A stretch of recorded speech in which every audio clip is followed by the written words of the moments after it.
கர்த்தருடைய பரிசுத்த நாமத்துக்கு மகிமை உண்டாகட்டும். ஆண்டவரும் உலக இரட்சகருமாகிய இயேசு கிறிஸ்துவின் ஈடு இணையற்ற இன்ப நாமத்தில் உங்கள் யாவரையும் அன்புடன் வாழ்த்துகிறேன். கர்த்தர் தாமே உங்களை ஆசீர்வதிப்பாராக. பிரியமானவர்களே, இந்த நாளிலும் தியானத்திற்காக எடுத்துக்கொண்ட பரிசுத்த வேதாகமத்தினுடைய பகுதி சங்கீத புஸ்தகம் 18ஆம் சங்கீதம் 29வது வசனம். சங்கீத புஸ்தகம் 18வது சங்கீதம் 29வது வசனம். உம்மாலே நான் ஒரு சேனைக்குள் பாய்ந்து போவேன், என் தேவனாலே ஒரு மதிலை தாண்டுவேன். உம்மாலே நான் ஒரு சேனைக்குள் பாய்ந்து போவேன், என் தேவனாலே ஒரு மதிலை தாண்டுவேன். ஒரு அருமையான ஒரு விசுவாச வார்த்தை. இலக்குகளை எட்ட முடியாமல் போன வாழ்க்கையை விட இலக்குகளே இல்லாத வாழ்க்கை மிகவும் மோசமானது. வாழ்க்கையில ஒரு இலக்கு வேணும், ஒரு இலக்கு வேணும். அது இல்லைன்னா வாழ்க்கையே இல்லை, வாழ்ந்து பிரயோஜனமும் இல்லை. போராடி தோற்பதை விட போராடாமலேயே தோல்வியை ஒத்துக்கொண்டு விலகி போவது விவேகமானதல்ல. சிலர் எதற்கு வீண் சிரமம், எதற்கு வீண் வேலை என்று எந்த ஒரு இலக்குமே இல்லாமல் வாழ்வார்கள். தோற்று விடுவோமோ என்ற பயத்தின் விளைவாக எந்த முயற்சிக்குள்ளும் போகாமல் நின்று விடுவார்கள். இது துவக்கத்திலேயே தன்னை தோல்வியானவனாக அறிவித்து விடுகின்ற ஒரு அனுபவம்.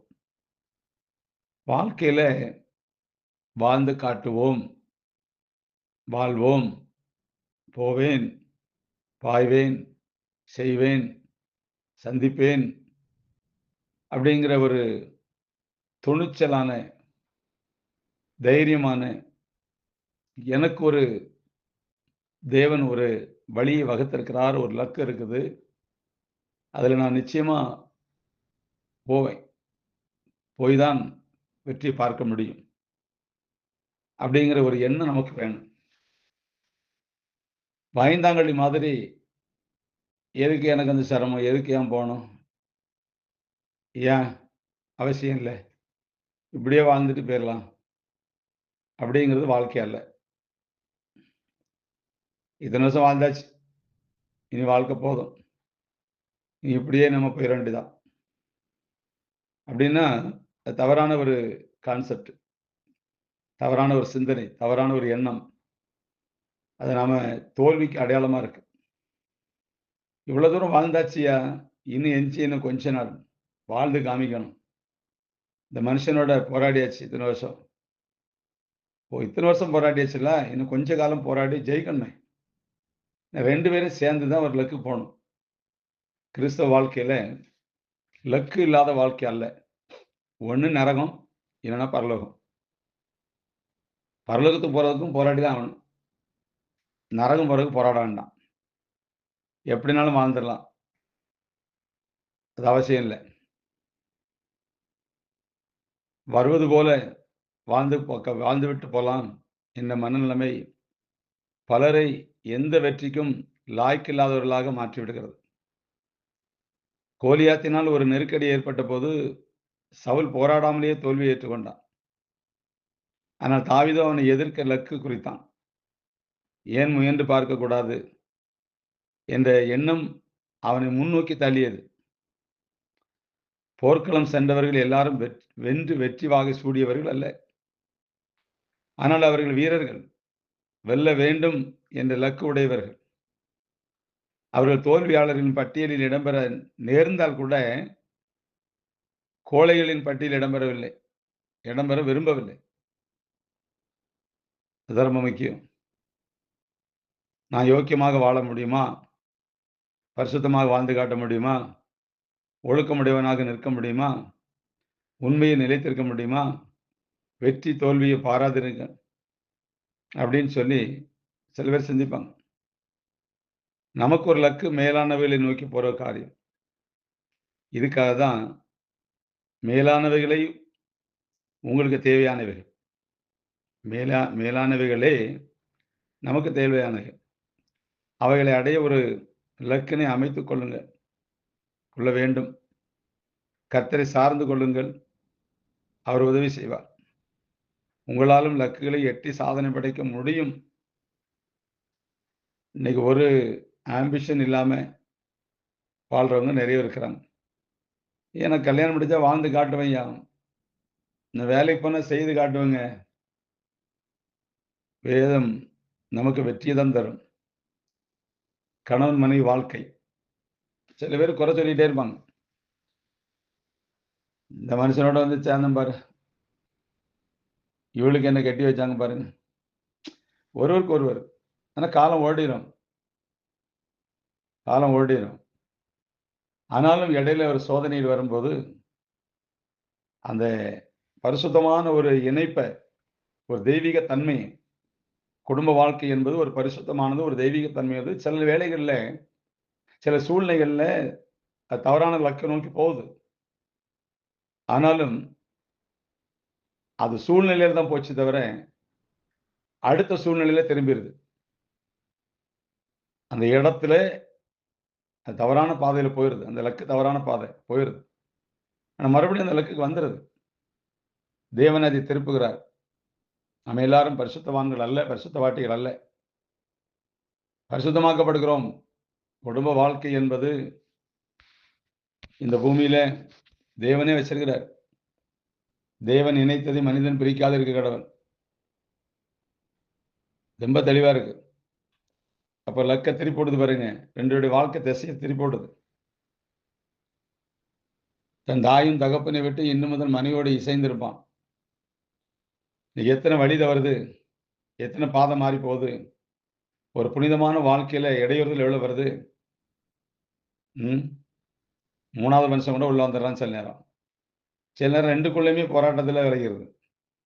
ஏதோ ஒரு பயத்துல, ஏதோ ஒரு நடுக்கத்துல, ஏதோ ஒரு சூழ்நிலையில, ஏதோ ஒரு அவமானத்துல, ஏதோ ஒரு பிரச்சனையில, இதெல்லாம் போராடி தான் மேற்கொண்டு போணும். வாழ்க்கை என்பது போராட்டமே. அது நல்லதொரு போராட்டமே. ரொம்ப கவனிக்கணும். வாழ்க்கைங்கிறது போராட்டம் தாங்க. சுமூகமா போற வாழ்க்கை அல்ல. கிறிஸ்துவுக்குள்ள இருப்பவர் எல்லாவற்றையும் சகித்து, பொறுத்து, தேவன் தங்களுக்கு நியமித்த அந்த இலக்குல, அந்த பாதையில போய் சேர வேண்டியது தான் பரலோகம். எப்படினாலும் வாழலாம், எப்படினாலும் போயிரலாம். அது ஒரு காலத்துல கிறிஸ்துவை அறியறதுக்கு முன்னாடி நீங்க அப்படி இருந்திருக்கலாம். ஆனா கிறிஸ்துவை அறிந்த பின், அதான் ரொம்ப முக்கியம். சில மனைவி தன் புருஷனை ஆதாயப்படுத்திடுறா. திரும்ப அதே புருஷன் ஓரங்கட்டி தள்ளிடுறா. ஆமா. அப்படியே இருக்குது. இன்னைக்கு அவன் கிறிஸ்துக்குள்ள இருக்கிறானா, இல்லையா? அது யார் மூலமா வந்தான்? நம்ம மூலமா தானே வந்தான்.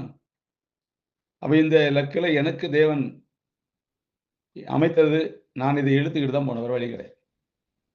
அப்படிங்கிற இடத்துக்கு வரணும். அநேக கர்த்தருடைய பிள்ளைகளுடைய வாழ்க்கையில ஒரு பரிசுத்தங்கிறது ஒரு இலக்கு நமக்கு உண்டு. யோக்கியமா நடக்கிற இலக்கு உண்டு. ஒழுக்கமுடையவர்களாக போறதுக்கு ஒரு இலக்கு உண்டு.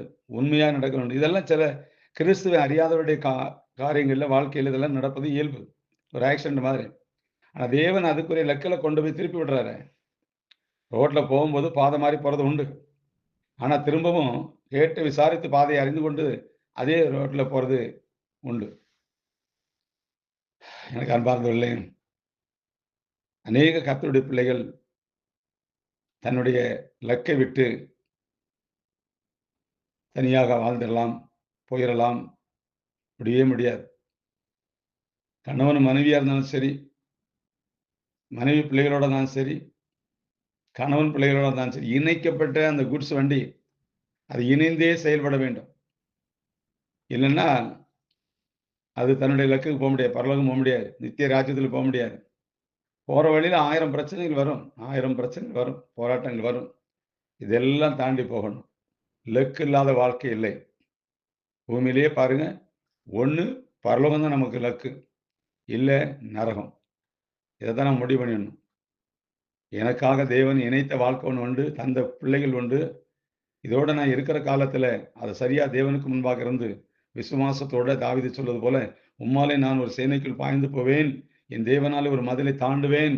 இந்த விசுவாசத்துல தான் கிறிஸ்துவ வாழ்க்கையே இருக்குது. இந்த விசுவாசத்துல தான் நாம் நித்திய ராஜ்யத்தில் போ முடியும்.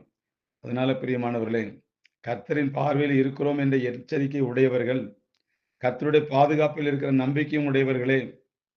இது ரொம்ப கவனிக்கணும். கர்த்தரின் பார்வையில் இருக்கிறோம் என்ற எச்சரிக்கை உடையவர்கள். கர்த்தருடைய பாதுகாப்பில் இருக்கிற நம்பிக்கையும் உடையவர்கள் தான். அதனால வாழ்க்கையில இன்ஜினும், குட்ஸும் சேர்ந்தாதான் அது போக வேண்டிய அவசியம். போக வேண்டிய இடத்துக்கு போகும். இல்ல இன்ஜின் மட்டும் தனியா போய் என்ன செய்ய? இன்ஜின் இழுத்துட்டு போறது தான். இன்ஜின் குட்ஸ இழுத்துட்டு போறது தான் உண்மை. இன்ஜின் தனியா மட்டும் போய் என்ன செய்ய? அது தான் தன்மையை வெளிப்படுத்தி போய்க்கிட்டு இருக்கும்.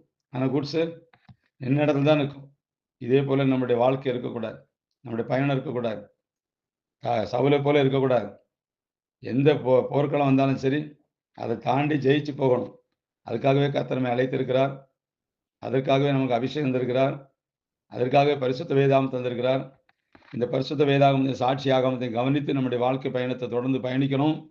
அதான் இலக்க காமிக்கிறதே இந்த பரிசுத்த வேதாகமம் தான். இந்த அறிவு, இந்த வெளிச்சம் இல்லைன்னா இருக்கிறவங்கள இணைஞ்சு கடந்து போகணும். அதனால நீங்கள் உங்கள் இலக்கை இழந்து விடாதீர்கள். உங்கள் ஆசீர்வாதத்தை சுதந்திரிங்கள். கர்த்தர் உங்களை ஆசீர்வதிப்பார். ஆமென். God bless you.